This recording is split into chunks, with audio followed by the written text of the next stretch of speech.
No ano de 1181, nasceu na pequena cidade de Assis, na Itália, um menino que mudaria o curso da espiritualidade cristã. Seu nome de batismo era Giovanni di Pietro di Bernardone, mas seu pai, Pedro Bernardone, um rico comerciante de tecidos que negociava com a França, deu-lhe o apelido carinhoso de Francesco, o francês.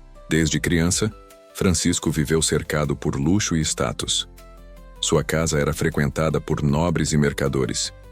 Ele era um jovem alegre, gentil e carismático. Gostava de poesias, músicas, festas e sonhava em conquistar o mundo com sua coragem. Mas embora vivesse entre riquezas, havia em seu coração uma semente plantada por Deus, um vazio que nenhuma moeda poderia preencher.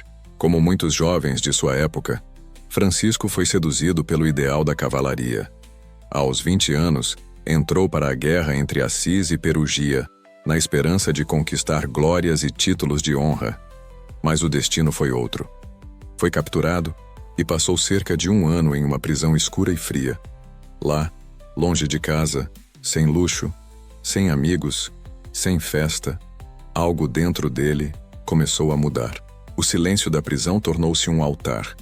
A ausência da liberdade o levou a refletir sobre o verdadeiro sentido da vida. Quando finalmente foi libertado, Francisco já não era o mesmo. A alma inquieta começou a buscar algo que os olhos ainda não podiam ver. Certo dia, cavalgando pelas estradas de Assis, Francisco viu algo que o fez tremer. Um leproso deformado, abandonado e fétido. Sua primeira reação foi fugir. Mas naquele instante, uma força invisível o fez parar.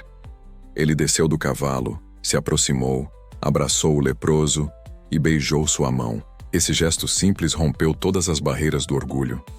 Francisco sentiu naquele abraço o próprio Cristo. O homem que antes tinha nojo da pobreza agora se sentia purificado por ela. Foi o primeiro passo para uma vida de completa entrega. Pouco tempo depois, enquanto orava sozinho na igreja abandonada de São Damião, Francisco ouviu uma voz que mudaria sua vida para sempre. Francisco, reconstrói a minha igreja, que como vês está em ruínas. Sem entender o simbolismo espiritual, ele tomou aquelas palavras literalmente. Começou a pedir esmolas, vender tecidos e levantar pedras com as próprias mãos para reconstruir igrejas em ruínas. Seu pai, furioso com a loucura do filho, levou-o ao bispo para que renunciasse aos bens que havia usado. Diante da multidão, Francisco tirou suas roupas ricas, devolveu tudo ao pai e declarou: de agora em diante, só tenho um pai, o Pai do céu. Vestido com um manto velho e cingido por uma corda, Francisco começou a viver entre os pobres. Dormia ao relento, jejuava, ajudava os doentes e pregava nas praças com palavras simples, mas cheias de fogo. Logo, outros jovens passaram a seguir seu exemplo. Homens que também sentiram o chamado para uma vida de humildade e serviço. Com eles, Francisco fundou a Ordem dos Frades Menores, mais tarde reconhecida pelo Papa Inocêncio III. O nome era uma escolha intencional. Menores, porque desejavam ser os últimos, os pequenos, os humildes. Não buscavam poder, apenas o amor de Deus. Em meio ao despertar espiritual de Assis, uma jovem nobre chamada Clara, tocada pela pregação de Francisco, deixou tudo para trás e se uniu ao ideal da pobreza. Francisco cortou seus cabelos e a recebeu como irmã na fé. Juntos, fundaram a Ordem das Clarissas, dedicada à vida de oração, silêncio e contemplação. Francisco e Clara eram 2 corações ligados por uma mesma luz. Nunca se casaram no mundo, mas viviam uma união de almas voltadas para Deus. A espiritualidade de Francisco não se limitava às pessoas. Ele via Deus refletido em toda a criação. Certa vez, ao passar por um campo, começou a pregar para os pássaros: irmãos passarinhos, vocês devem louvar o Criador, pois ele lhes deu asas, liberdade e o céu como casa. E os pássaros dizem, ouviram em silêncio, e voaram em círculos como quem compreende. Francisco chamava o sol de irmão sol, a lua de irmã lua, o fogo, a água, o vento. Tudo era parte da grande família de Deus.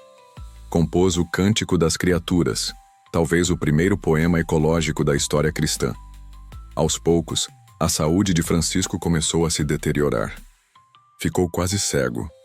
Suas forças se esgotavam, mas seu espírito ardia ainda mais. Retirou-se para o Monte Alverne, onde passou longos dias em jejum e oração.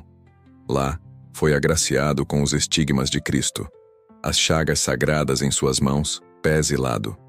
Carregava no corpo o amor de Deus impresso na carne, e mesmo em dor, continuava a louvar. Louvado sejas, meu Senhor, por tudo que me mostras através da dor. No dia 3 de outubro de 1226, Francisco pediu para ser deitado nu sobre a terra. Rodeado por seus irmãos, cantou o Cântico das Criaturas pela última vez. E partiu para a eternidade com um sorriso sereno no rosto. 2 anos depois, Francisco foi canonizado como santo. Mas sua santidade não ficou presa aos altares. Ela floresce até hoje na alma de milhões que buscam viver com menos, amar com mais e enxergar Deus nos detalhes do dia a dia. Ele é o padroeiro dos animais, da natureza e da ecologia, mas acima de tudo é o santo dos pequenos, dos que não se conformam com a vaidade do mundo e escolhem o caminho da paz interior. Senhor, que o Espírito de São Francisco habite em mim, que eu tenha coragem de renunciar ao supérfluo e valorizar o essencial, que minha vida seja uma canção de gratidão, um cântico à natureza, um sopro de paz, que eu veja teu rosto no rosto dos pobres, que eu abrace o leproso de hoje com amor e caminhe com leveza por este mundo tão carregado. Ensina-me, ó Deus, a servir com alegria, a viver com simplicidade e a morrer com o coração em ti. Amém. Se a história de São Francisco tocou seu coração, deixe seu like, compartilhe com quem precisa de paz e se inscreva no canal para continuar recebendo mensagens de fé, luz e inspiração. Que o amor de Deus e a paz de São Francisco estejam sempre com você. Até o próximo vídeo.